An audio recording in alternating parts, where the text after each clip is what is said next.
Eu acho bastante irônico eu gravar esse vídeo em um dia onde eu acordei, abri meu Facebook e a primeira coisa que eu vi foi uma página extremamente conservadora que se diz praticar a bruxaria tradicional, postando umas fotos cafonérrimas falando de que a bruxaria dela é uma bruxaria que defende a moral e defende os costumes de uma família tradicional. Pau no...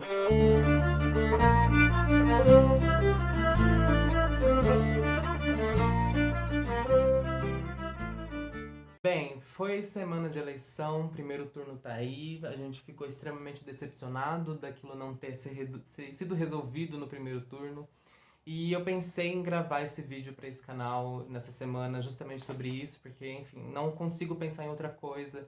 E uma coisa que eu gosto é realmente dar as ferramentas para as bruxas, para elas reconhecerem cada vez mais que a bruxaria sempre foi e sempre será política e sempre foi e sempre será do povo marginalizado. Eu não acredito em uma bruxaria que seja da elite, eu não acredito em uma bruxaria que esteja no centro das coisas, no centro da sociedade. É uma prática, é uma ferramenta que sempre foi do povo marginalizado, não é uma religião de massas, não é uma tradição de massas. Então, realmente, eu penso em falar sobre bruxaria e política para cada vez mais abrir os olhinhos daquelas bruxas novas que estão começando, ou daquelas mesmo que já praticam há um tempo e não sabem muito bem o que fazer, e não sabem muito bem quais caminhos tomar em relação a uma prática de bruxaria que seja pautada em um ativismo político ou que pelo menos pratique, de certa forma, um ativismo político. Então eu estou aqui para falar um pouquinho dessa ligação entre bruxaria e política e para apresentar algumas ferramentas que eu já usei e que eu continuo usando na minha prática para tornar cada vez ela mais um lugar político mesmo, um lugar onde eu pratico o meu ativismo enquanto uma pessoa anarquista, um lugar onde eu pratico o meu ativismo em prol dos meus, em defesa dos meus, e enfim. Então esse vídeo ele vai mesmo cutucar em algumas partes, pode ser que você não goste, e eu nem tenho um roteiro, então só liguei a câmera e tô falando aqui. Pode ser que eu me perca, mas enfim. Eu vou começar com um texto que eu escrevi em um zine que eu produzi exatamente sobre isso, sobre bruxaria e política, uns anos atrás. E eu acho que foi em 2018 que eu fiz esse zine, eu não tenho certeza agora. E eu tenho um texto aqui onde eu falo um pouco dessa ligação com bruxaria e com política. E eu escrevi assim, ó. A bruxaria tem sido política desde que a primeira mulher foi queimada, acusada de fazer um pacto com o diabo. A bruxaria tem sido política desde que as mulheres possuíram conhecimento das técnicas abortivas e utilizavam isso como uma com as outras. A bruxaria tem sido política desde que os grandes reis convocaram um mago ou uma feiticeira para auxiliar nos resultados de suas guerras. A bruxaria tem sido política quando uma curandeira da comunidade assume o papel que deveria ser do Estado, oferecer e garantir um atendimento de qualidade de saúde. A bruxaria tem sido política desde que o segredo dos venenos foram soprados nos ouvidos das bruxas, que usaram isso como uma ferramenta para matar os seus abusadores. A bruxaria tem sido política desde que os negros no interior de Minas Gerais iam até a encruzilhada deixar oferendas e inscritos para garantir proteção contra seus opressores. A bruxaria tem sido política desde o momento em que o primeiro negro que fez isso foi morto pela Inquisição brasileira. A bruxaria tem sido política quando a senhora da área rural muda o percurso da tempestade para que a sua plantação e a sua alimentação não seja destruída. A bruxaria tem sido política há muito tempo. Ela nasce nas margens da sociedade, entre os mais pobres, oprimidos e marginalizados. A feitiçaria e a bruxaria são mecanismos e ferramentas de luta dessa classe oprimida pelo Estado. É a arte da subversão. As bruxas ocupam socialmente o mesmo lugar que o diabo. São ambos inimigos de Deus, da ordem, do justo, do tradicional, do correto. A bruxa é de si, somente de si. Junto com os espíritos, deuses, demônios, anjos, ela enfeitiça, mata, cura e protege quem precisa. Quando a bruxa amaldiçoa, ela se amaldiçoa. Quando a bruxa cura, ela se cura. Esse texto, para mim, ele é extremamente atual e eu continuo ainda pensando dessa mesma forma. Eu continuo vendo a bruxaria nesse lugar de uma ferramenta capaz de lutar contra o Estado, de lutar contra o poder que vem em cima da gente, de lutar contra a opressão que a gente sente. Tanto que você vê a maioria das pessoas que praticam bruxaria ou são mulheres, ou são pessoas LGBTQIA+, ou são pessoas negras. Enfim, são formas de que essas pessoas encontram, lugares e espaços que essas pessoas encontram para praticar uma bruxaria. E assim, um detalhe importante que é valiosíssimo mencionar aqui, eu não posso deixar de lado.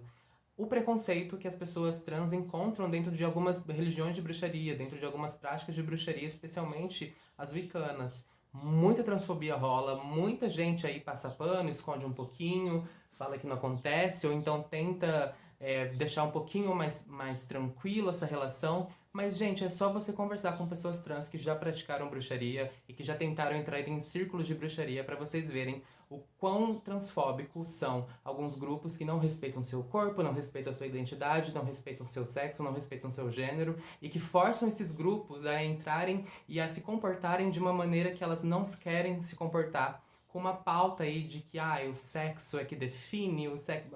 Ai, gente, olha, sinceramente, até na bruxaria você encontra umas coisas horrorosas nesse sentido. Então, assim, a bruxaria também não é o lugar mais lindo do mundo, ela precisa ser trabalhada, é um lugar que precisa ser trabalhado e é um lugar que as bruxas precisam conversar com as outras para entender e deixar um pouco de lado essa coisa do ego, essa coisa de, eu sou poderosa, enfim.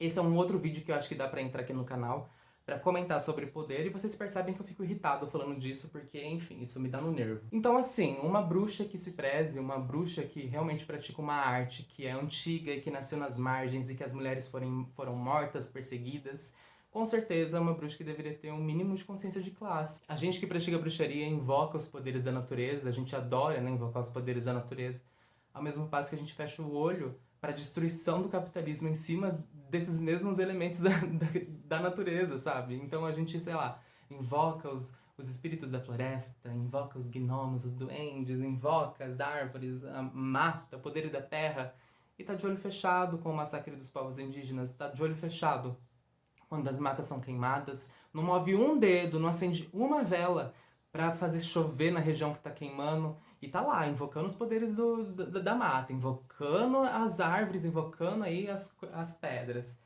Outra coisa, invoca as águas, trabalha com as águas, mas fecha o olhinho para a água que está sendo poluída, para as empresas que estão colocando resíduos nos rios, que estão matando os peixes, estão deixando eles totalmente inférteis, as águas inférteis, que não vão conseguir produzir alimento, não vão conseguir produzir o sustento de muitas comunidades ribeirinhas, enfim. E tá aqui, ó, olhinho fechado, fingindo que nada acontece, só tá lá chamando pelos poderes da água no ritual e tá tudo bem. Então a bruxaria ela tem que partir de um lugar onde a bruxa se coloque como uma atuante do mundo real. Chega dessa historinha de que a bruxa vive no conto de fadas, gente. A gente não vive no filme da Disney, onde tudo é bonito, onde tudo é mágico, encantador. A bruxaria, ela é encantadora, mas ela tem que ser encantadora no Brasil atual, ela tem que ser encantadora naquilo que faz parte da sua vida. E a gente está em um país onde mais mata pessoas LGBTQIA+, especialmente as pessoas trans e travestis. A gente está num Brasil onde a polícia atira na pessoa negra só porque ela está carregando um guarda-chuva e acha que ela está carregando uma arma. A gente sabe que a polícia faz isso porque ela quer, porque ela vê um alvo nas pessoas negras. A gente está em um país onde os povos indígenas são massacrados todos os dias. Fechar os olhos para isso, gente, e achar que a nossa bruxaria ela tá num outro lugar, que ela tá num lugar mágico, é fugir da realidade, sabe? E isso é extremamente ilusório. Então, assim, que a nossa bruxaria capacite a gente pra gente conseguir se organizar, pra gente conseguir lutar, pra gente conseguir usar da nossa bruxaria como uma ferramenta útil de ativismo. Não como algo besta, como algo que não vai trazer tantos movimentos. Então, se organizem com as suas próximas, fazem alguma relação de ativismo, vão nos protestos quando tiver, lancem feitiços no meio do protesto, lancem sigilos no meio do protesto, façam um sigilo falado e lança lá no meio aos gritos e aos berros com as outras pessoas. Ou então fica em casa, se você não quiser ir no protesto, e faça feitiços para os protestantes, protejam eles, coloquem feitiços de ilusão sobre eles para que eles saiam despercebidos pela polícia, coloquem feitiços de cura em cima deles, coloquem sigilos no lugar onde eles vão atuar. Tem tantas formas de se atuar com uma bruxaria política. Isso, então eu trouxe algumas coisas para vocês, de coisas que eu já fiz e que eu continuo fazendo, e eu tô irritado, deixa eu respirar um pouquinho. Enfim, de coisas que eu fiz aí durante os meus anos, eu sempre procurei uma bruxaria que fosse realmente política. Desde que eu comecei a praticar bruxaria, eu sempre tive essa consciência, ainda bem, de uma, de uma bruxaria que pudesse fazer algo por mim e pelos meus. E a tradição na qual eu faço parte atualmente, a tradição Reclaiming, ela é uma tradição que é pautada em ativismo mágico-político, ela é conhecida por isso, ela surgiu por conta disso. Então, muito do que eu vou mostrar aqui foi coisas que a gente criou, E eu vou começar com essa fita, que foi de um iule que a gente fez em 2018. E nessa fita tem um feitiço escrito: nós clamamos por justiça, o sol está voltando, nós clamamos por justiça, nós plantamos a semente. Esse foi o iule de 2018 da tradição Reclaiming Brasil. Essa fita, a gente imbuiu ela com magia na época, bem em 2018, né? Então, eleições aí, foi um pouquinho antes das eleições de 2018, as eleições presidenciais. E eu lembro que estava tendo um grande movimento de agressão mesmo, estava tendo um grande impulso aí de casos de agressão, especialmente as pessoas LGBTQIA+. E a gente pensou e a gente se moveu para proteger as áreas em que a gente morava ou as áreas que a gente acreditava que seriam mais tenebrosas nesse sentido. Então a gente fez um feitiço onde a gente ia trabalhar com as árvores. A gente pegou essa fita, imbuiu ela com magia. E a gente ia em árvores do bairro e em árvores grandes que a gente percebesse que as raízes eram muito profundas e muito grandes. E a gente amarrava essa fita no galho, rezava e fazia com que a árvore, em um processo de aliadas mesmo, enviassem esse feitiço para a terra. Então ela ia se comunicando com as outras árvores em volta, a partir das raízes dela, e ia enviando esse feitiço que a gente lançou por toda a área que as raízes dela pegavam e por toda a terra em volta. Foi um feitiço muito legal e a gente viu os resultados, porque a gente atua nas áreas que realmente estava tendo uma onda de agressividade muito grande, e a gente conseguiu pegar uns resultados bem legais, uns resultados muito importantes pra gente. Eu tenho muito orgulho, por isso que eu guardo essa fita comigo, porque eu geralmente queimo, geralmente faço outra coisa, mas essa eu quis realmente guardar porque foi muito importante. Uma outra coisa clássica que eu já mostrei 1 milhão de vezes é o Labirinto da Rosa. Esse foi um sigilo que a gente criou em 2018 também, muito próximo da época da eleição. Esse foi realmente algo bem mais urgente pro momento da eleição. E quem criou esse sigilo foi eu e o Quililo, irmãos de tradição, e mais um designer, o Marco, que fez todo esse trabalho, né, de designer mesmo, de conseguir pegar aquilo que a gente pensou e traduzir ele em um desenho, uma arte. O Labirinto da Rosa ele foi criado como uma espécie de labirinto onde as minorias se encontram e o fascismo se perde. Então pode perceber que por isso que a gente criou essa relação com os espinhos, porque é como se o fascismo ele se rasgasse nos espinhos e não chegasse nas minorias que estão protegidas.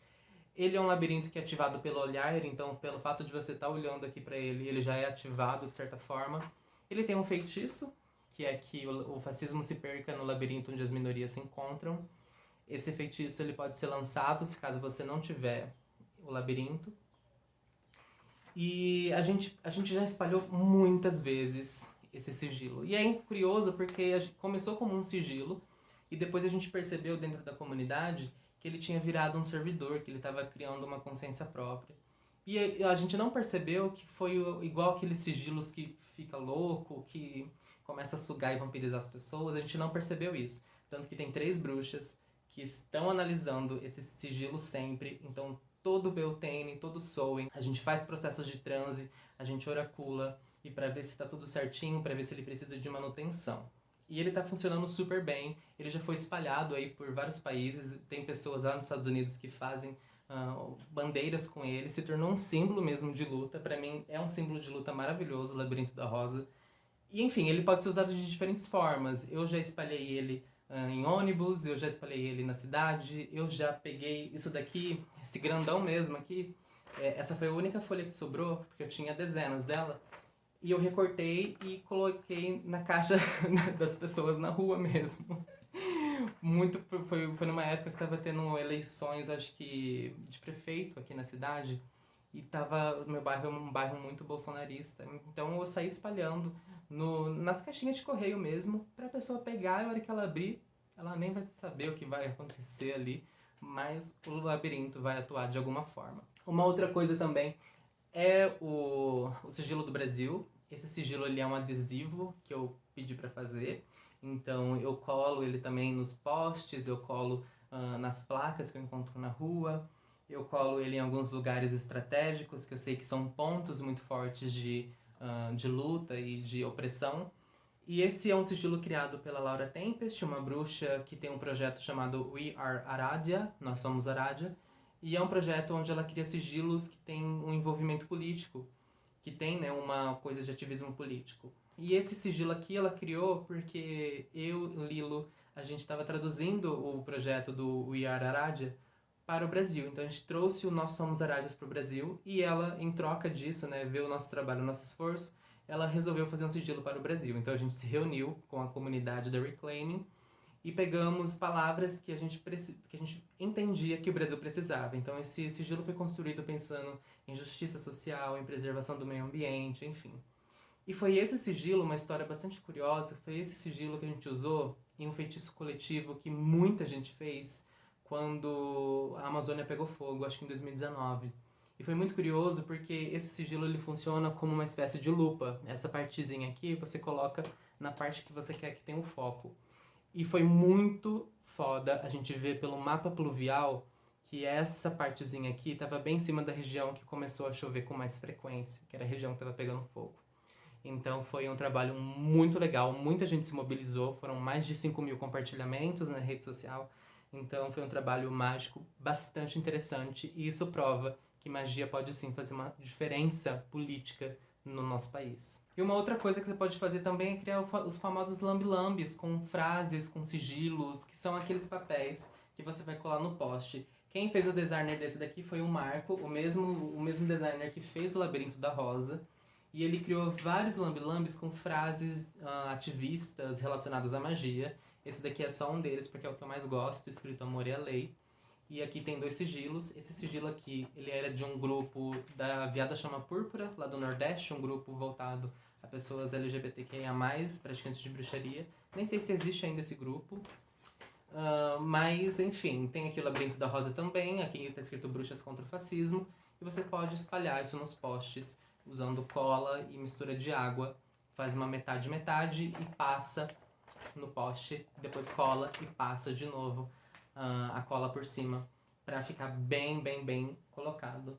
O Lambi Lambi, ele é um clássico no ativismo, porque ele é muito fácil, você consegue reproduzir ele muito baratinho por conta de ser xerox. Você consegue espalhar ele em muitos lugares e muitas pessoas olham. Quem aí não passa no poste não lê o que está escrito, né? Então as pessoas elas vão olhar e elas vão ser ativadas ali pelos sigilos que estão, elas vão ser tocadas de alguma forma pela magia que está imbuída naquele lambi-lambi. Tem muitas coisas que eu faço que eu não tenho aqui, muitas que eu já usei também, feitiços envolvendo água, coisas envolvendo tarô também. E, enfim, a gente já fez, eu lembro que a gente já fez uma vez um feitiço com pedras e que a gente tornou elas como sementes, né, entre aspas.